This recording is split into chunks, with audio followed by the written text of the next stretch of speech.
राज्याचे उपमुख्यमंत्री अजित पवार यांच्या अपघाती मृत्यूनं संपूर्ण महाराष्ट्र हादरलाय। बारामती विमानतळाजवळ झालेल्या विमान अपघातामध्ये अजितदादांचा आकस्मिक मृत्यू झाला।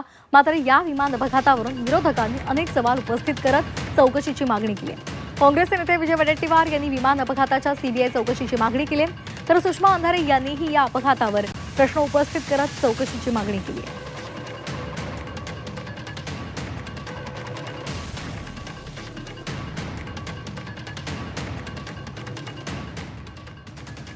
हजार मीटरपर्यंत विजिबिलिटी क्लिअर होती, दृश्यमान्यता क्लिअर होती।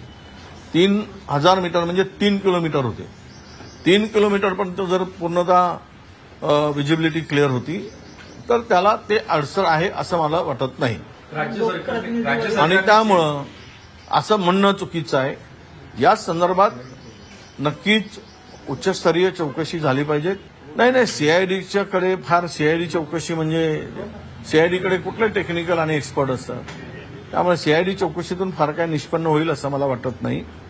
सीआयडीपेक्षा सीबीआयची चौकशी व्हावी आणि ती सुद्धा पुन्हा न्यायालयीन चौकशी जे उच्च न्यायालयाचे न्यायाधीश आहेत त्यांच्या अध्यक्षतेखाली एक चौकशी समिती करून त्या माध्यमातून चौकशी व्हावी असं मला वाटतं। अशा अपघातांची सगळ्यात चौकशी होणं गरजेचं आहे ना। आम्ही महाराष्ट्राचा एक महत्त्वाचा माणूस त्यात गमावलेला अजित पवारांचा, त्याची जबाबदारी डीजीसीएला घ्यावी लागेल। अशा प्रकारचे एअर स्ट्रीप विमानतळं तुम्ही चालू कशी देता? वैमानिक आकाशामध्ये घिरट्या मारत होता विमान घेऊन आणि त्याला उतरण्याची संधी मिळत नव्हती, आणि तरी त्याने विमान लँड केलं। याच्यावर त्याला कोणी संदेश दिलाय का लँड करा म्हणून? व्हिजिबिलिटी नाही म्हणतायत, एटीसीची यंत्रणा नाही आहे तिकडे।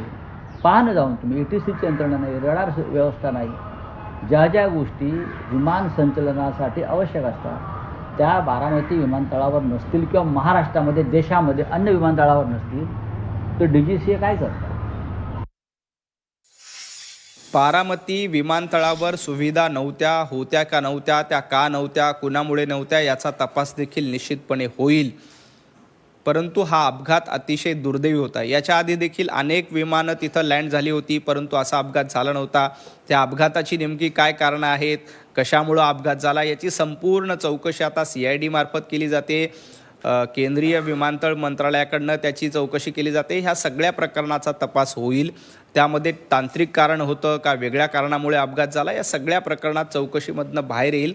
परंतु अशा पद्धतीनं एखाद्या ज्येष्ठ नेत्याच्या मृत्यूचं राजकारण करणं अयोग्य आहे, एवढंच मला संजय राऊतांना सांगायचं।